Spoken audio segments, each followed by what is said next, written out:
নমস্কার, আমি শুভাঙ্কি। আপনারা সকলে দেখছেন সমস্যার সমাধান এবং স্টুডিওতে আজকে যাকে পেয়ে গেছি আমাদের সকলের প্রিয় জয়দেব শাস্ত্রী মহারাজকে অনেক অনেক স্বাগত জানাচ্ছি আজকে স্টুডিওতে। নমস্কার, জয় শ্রী ঠাকুর রামকৃষ্ণ, জয় শ্রী ঠাকুর রামকৃষ্ণ, জয় শ্রী ঠাকুর রামকৃষ্ণ। সমস্যার সমাধান অনুষ্ঠানে আপনাদের সবাইকে স্বাগত জানাই।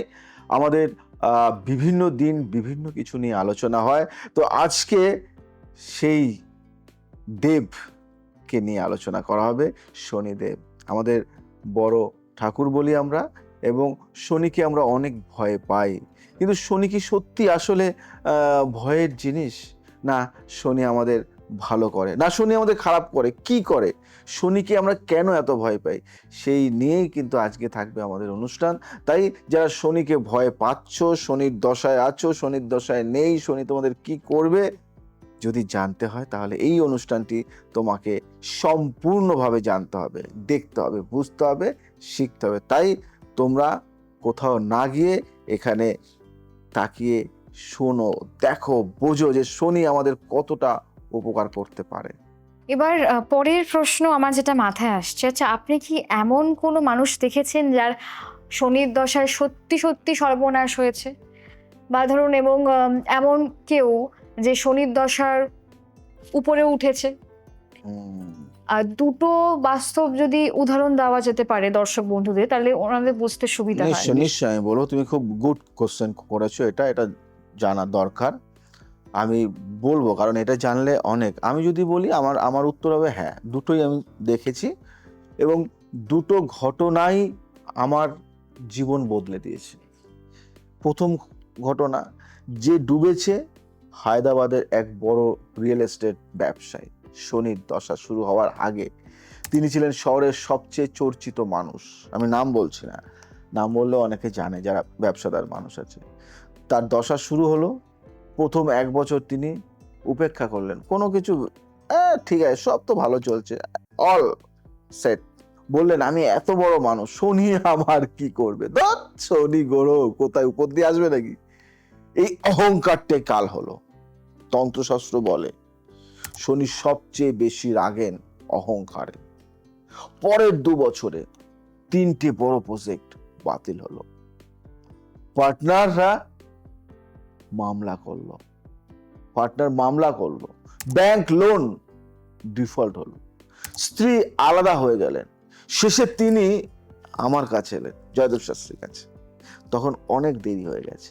আমি বললাম, আপনি সময় মতো আসেননি, এবং আসলেও আমি কিছু করতে পারতাম না।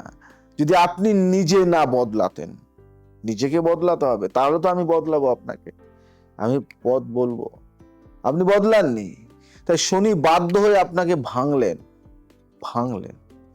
এবার বলি দ্বিতীয় ঘটনার কথা। যে উঠেছে বর্ধমানের এক ছোট চাকুরে, মাসিক বেতন 15,000। শনির দশা শুরু হলো, চাকরি গেল, বাবা অসুস্থ হলেন, স্ত্রীর পরিবার বিরোধিতা শুরু করলো। সে আমার কাছে এলো, কিন্তু তার মুখে অদ্ভুত একটা শান্তি ছিল। আমি জিজ্ঞেস করলাম, ভয় লাগছে না?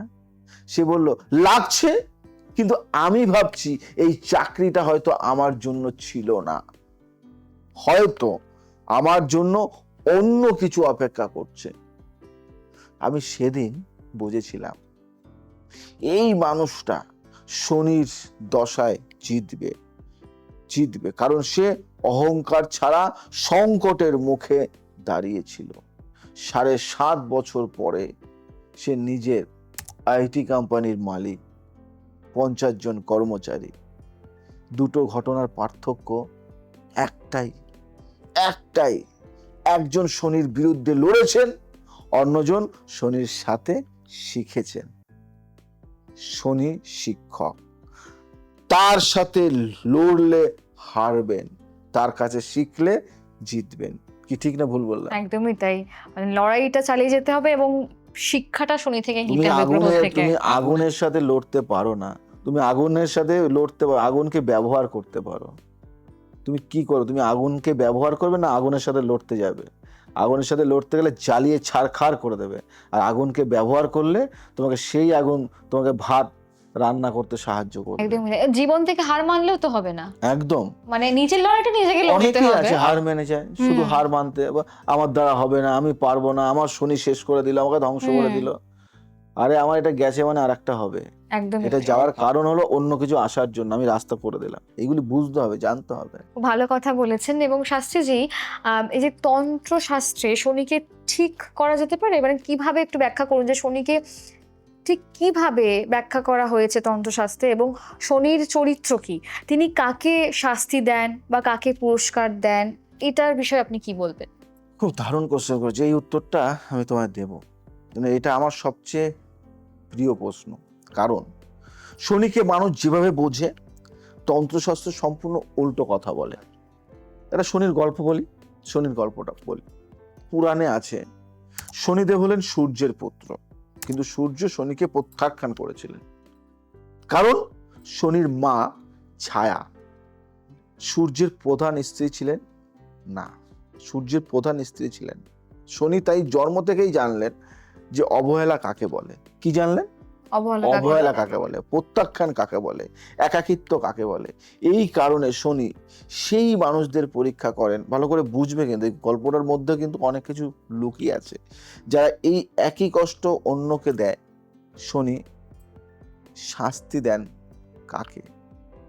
যে অহংকারী, যে দুর্বলকে অবহেলা করে, যে পরিশ্রম না করে শর্টকাট খোঁজে, যে মিথ্যা বলে সফল হতে চায়, যে গরিব ও বৃদ্ধকে অসম্মান করে। শনি পুরস্কার দেন কাকে? যে নিরলস পরিশ্রম করে যাচ্ছে, যে সৎ, লাভ না হলেও যে ধৈর্য হারায় না, যে কষ্টের মধ্যেও মানুষকে ভালোবাসে, যে বিনম্র। বিজ্ঞানের ভাষায় বলে শনি হলেন কি? ডিলেড, তাই না? শনির গ্রহটা কিন্তু একটা আলাদা লেভেল। এর একটি বিখ্যাত গবেষণা আছে। তো হার্ভার্ডের একটা গবেষণায়, যে শিশুরা চকলেট পেয়ে সাথে সাথে খায় না, অপেক্ষা করে, তারা জীবনে বেশি সফল হয়। শনি ঠিক এই শিক্ষাই দেন, এখনই নয়, সঠিক সময়। তন্ত্রশাস্ত্রে শনির বর্ণনায় বলা আছে তিনি নীল রঙের। নীল মানে গভীরতা, আকাশ সমুদ্র উভয় গভীরতা আছে, উভয়েরই। আকাশেরও গভীরতা আছে, সমুদ্রেরও গভীরতা আছে। শনি তেমন গভীর, ধীর, নিশ্চিত। তিনি ধ্বংস করেন না, তিনি পরিশোধন করেন।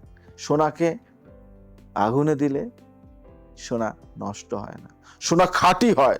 শনির দশাও তেমন, বুঝলে? শনির সব থেকে একটা জিনিস তোমায় বলি, শনির দশা তোমাকে গড়বে, তোমাকে তৈরি করবে। তুমি যদি সোনাকে যদি আগুনে দাও, তাহলে কি হবে? ছাই হয়ে যাবে না, সোনা আরো চকচকে হবে, সোনা আরো শক্তি বাড়বে। সোনাকে আগুনে দিয়ে তুমি রূপ দিতে পারবে, গলাতে পারবে। কিন্তু আমরা ভেঙে পড়ি, আমরা ভাবি আগুনে আমাদের ছাই হয়ে। তোমাকে বিপদে ফেলছে না শনি, শনি তোমাকে তৈরি করছে। শনি একমাত্র যে তোমাকে তৈরি করবে, ডিসিপ্লিনে নিয়ে আসছে। ডিসিপ্লিন একদম। তুমি যদি নিয়ম করে চলো, তুমি ফল। তখন একটা বাচ্চা, একটা ছোট্ট শিশু, আমরা ধরো আদর করে একটা চকলেট দিলাম, সে সঙ্গে সঙ্গে চকলেটটা নেবে না, কিন্তু আচ্ছা, সে ভাববে, বুঝবে, কি করবে, তারপরে চকলেট নেবে। এই বাচ্চাগুলি ডেভেলপ হয়, এই বাচ্চাগুলি সাকসেস হয়। আর তুমি তখন কোনো চকলেট দিলে বাচ্চা সঙ্গে সঙ্গে করে নিলে, ডেভেলপ হবে না ওরা। এগুলি বুঝতে হবে, এগুলি জানতে হবে। সবই কিন্তু লজিক, সবই জানা যায়। অনুষ্ঠান একদম শেষের দিকে চলে এসেছে, এবং যাওয়ার আগে যদি আপনি কিছু বলেন। একটা কথাই বলবো, যে শনির দশা হোক, মঙ্গলের দশা হোক, যার দশা হোক, ভয় পেও না, ধৈর্য ধরো। আর সমস্যার সমাধান করতে হলে আমি আছি, কনসালটেন্সি করো, অনলাইন অফলাইন সমস্ত ব্যবস্থা আছে। সময়ের সাথে সাথে আমাদের চলতে হয়। আজ আসি, আবার আসবো নতুন কিছু নিয়ে। ভালো থাকো, সুখে থাকো, সবাইকে ভালো রাখো। জয় শ্রী ঠাকুর।